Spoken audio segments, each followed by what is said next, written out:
يا أيها الذين آمنوا توبوا إلى الله توبوا إلى الله توبوا إلى الله توبة نصوحا. Bismillahirrahmanirrahim. Assalamualaikum warahmatullahi wabarakatuh. Alhamdulillahillazi bi ni'matihi tatimmus shalihat. Rabbi shrah li sadri wa yassir li amri wahlul 'uqdatam min lisani yafqahu qawli. Amma ba'du. Terkait masalah imam salat, sahabatnya, Rasulullah SAW memberikan urutan-urutan yang orang berhak menjadi imam di dalam salat, yaitu hadis dari Abu Mas'ud Al-Ansari. Dia berkata, Rasulullah SAW bersabda yang artinya, yang paling berhak menjadi imam pada satu kaum adalah yang paling banyak bacaan hafalannya terhadap Al-Quran. Jika mereka sama di dalam bacaan hafalan, maka yang paling berilmu dalam sunnah Rasulullah SAW tentunya. Dan jika mereka sama di dalam sunnah, maka yang paling dahulu berhijrah. Jika mereka sama di dalam berhijrah, maka yang paling dahulu masuk Islam. Dan di dalam riwayat lain, yang paling tua umurnya. Seorang laki-laki janganlah menjadi imam di dalam wilayah kekuasaan laki-laki lain, dan janganlah dia duduk di atas permadani, tempat duduk khususnya di dalam rumahnya, kecuali dengan izinnya. Hadis riwayat Muslim, Abu Dawud, Ibnu Majah, dan An-Nasai. Dari hadis ini, sahabatnya, bisa kita lihat urutan-urutan siapa yang berhak menjadi imam di dalam sholat tentunya. Dan di dalam video ini, sahabatnya, saya akan menampilkan sebuah video dari Habib Umar bin Hafiz, yang mana beliau ini menjadi seorang imam. Dan baru kali ini, sahabatnya, saya melihat Habib Umar bin Hafiz menjadi seorang imam di dalam sholatnya. Dan Masya Allah ya, bacaannya kalau menurut saya itu kurang pas, sahabatnya. Dan sebelum saya tampilkan Habib Umar bin Hafiz menjadi imam, sahabatnya, baiknya kita simak dulu imam yang satu ini, yang mana beliau ini adalah seorang salafi yang lagi mengimami jamaah sholatnya. Coba kita simak dulu, sahabatnya, bagaimana perbandingannya. فاذكروني أذكركم واشكروا لي ولا تكفرون يا أيها الذين آمنوا استعينوا بالصبر والصلاة إن الله مع الصابرين ولا تقولوا لمن يقتل في سبيل الله أموات بل أحياء ولكن لا تشعرون ولنبلونكم بشيء من الخوف والجوع ونقص من الأموال والأنفس والثمرات وبشر الصابرين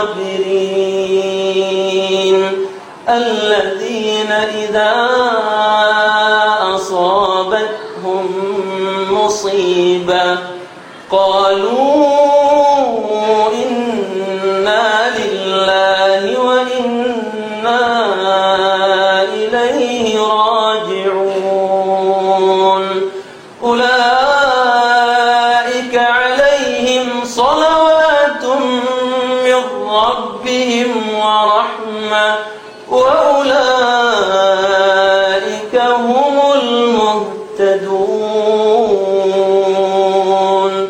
إن الصفا والمروة من شعائر الله فمن حج البيت أو اعتمر فلا جناح عليه أن يطوف بهما ومن تطوع خيرا فإن الله شاكر عليم.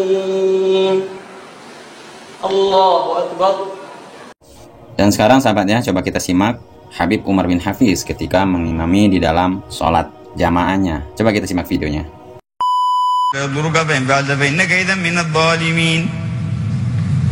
وإن يمسسك الله بضر فلا كاشف له إلا هو وإن يردك بخير فلا راد لفضله يصيب به من يشاء من عباده وهو الغفور الرحيم قل يا أيها الناس قد جاءكم الحق من ربكم فمن اهتدى فإنما يهتدي لنفسه ومن ضل فإنما يضل عليها وما أنا عليكم بوكيل واتبع ما يوحى واصبر حتى يحكم الله وهو خير الحاكمين قل يا أيها الناس قد جاءكم الحق من ربكم فمن اهتدى فإنما يهتدي لنفسه ومن ضل فإنما يضل عليها وما أنا عليكم بوكيل واتبع ما يوحى واصبر حتى يحكم الله وهو خير الحاكمين Allahu Akbar. Masya Allah, tabarakallah sahabat ya. Menurut saya bacaan dari Habib Umar bin Hafiz ini berantakan. Dan afwan ya sebelumnya, bukan maksud saya menghina atau melecehkan Habib Umar bin Hafiz, tapi dari kita lihat hadis-hadis yang kita tinjau pertama tadi, kalau saya menilai Habib Umar bin Hafiz ini belum masuk di dalam daftar hadis yang saya bacakan tadi. Dan di sini saya akan coba tampilkan ulang sahabat ya, bagaimana urutan-urutan seseorang yang Rasulullah SAW itu pilih sebagai imam sholat.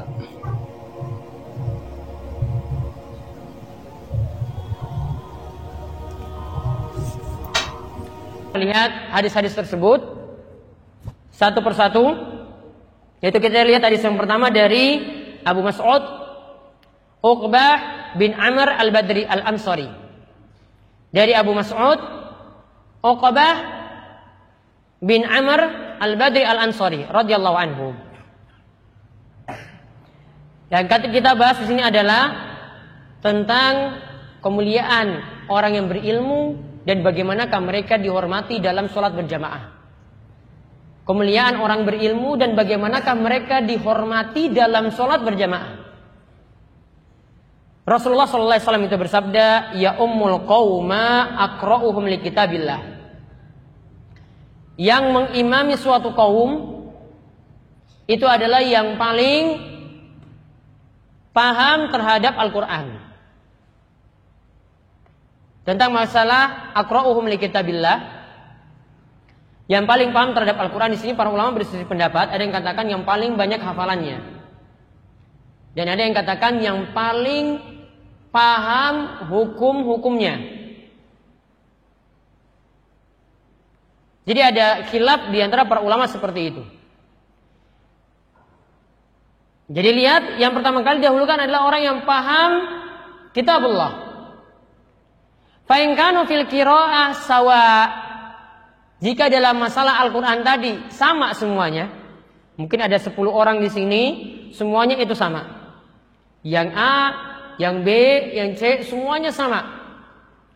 Maka kata Nabi SAW, jika dalam masalah qiraah, dalam masalah Al-Quran tadi itu sama, fa'alamuhum bisunnah. Maka dahulukanlah orang yang lebih paham dalam masalah sunnah, yaitu hadis Nabi SAW. Yang paling paham sunnah, itulah yang didahulukan ketika Al-Qurannya itu sama. Ketika pemahaman terhadap Al-Quran itu sama. Kemudian fa in kanu fi sunnah sawa. Jika dalam masalah sunnah tadi sama, fa aqdamuhum hijratan. Maka dahulukanlah yang berhijrah terlebih dahulu. Dahulukanlah yang berhijrah terlebih dahulu. Lalu disebutkan lagi fa in kanu fil hijrati sawa. Jika dalam masalah hijrah juga sama, fa aqdamuhum sinnan. Maka dahulukanlah yang lebih tua. Dahulukanlah yang lebih banyak dalam masalah umur, maksudnya yang lebih tua. Lalu Nabi SAW menyebutkan, wala yu'ammanar rajulur rajula fi sultanihi wala yaq'ud fi baitihi ala takrimatihi illa bi ismihi. Dan seseorang tidak boleh mengimami orang lain di daerah kekuasaannya. Jadi kalau di sini misalnya ada imam tetap, jadi tidak boleh yang tiba-tiba jadi tamu ketika itu atau yang baru datang ketika itu langsung nongol ke depan memimpin sholat, tidak boleh. Ada yang sudah ditunjuk sebagai imam tetap ketika itu. Wala yaqud fi baitihi ala takrimati illa biiznihi. Begitu juga jangan duduk di rumahnya, maksudnya di tempat yang dia biasa duduk. Ini adalah tempat keistimewaannya, ini adalah tempat yang khusus untuknya. Kecuali dengan izinnya. Jadi mungkin ada tempat-tempat tertentu di dalam rumahnya, ini biasa jadi tempat duduknya. Dia kalau masuk di rumah tersebut, maka dia duduk di situ. Maka kalau ada yang mau menempatinya, maka harus dengan izinnya terlebih dahulu. Hadis ini rawahu Muslim, diriwayatkan oleh Imam Muslim, dan dalam riwayat yang lainnya disebutkan fa'aqdamuhum silman badala sinnan, yaitu dahulukan yang lebih masuk Islam terlebih dahulu. Ini sebagai ganti dari umur. Kalau tadi dahulukan umur, kalau dalam riwayat yang lain dikatakan dahulukan Islamnya terlebih dahulu. Mana yang terlebih dahulu masuk Islam? Semoga video saya ini bermanfaat. Saya akhiri, wabillahi taufiq wal hidayah. Assalamualaikum warahmatullahi wabarakatuh.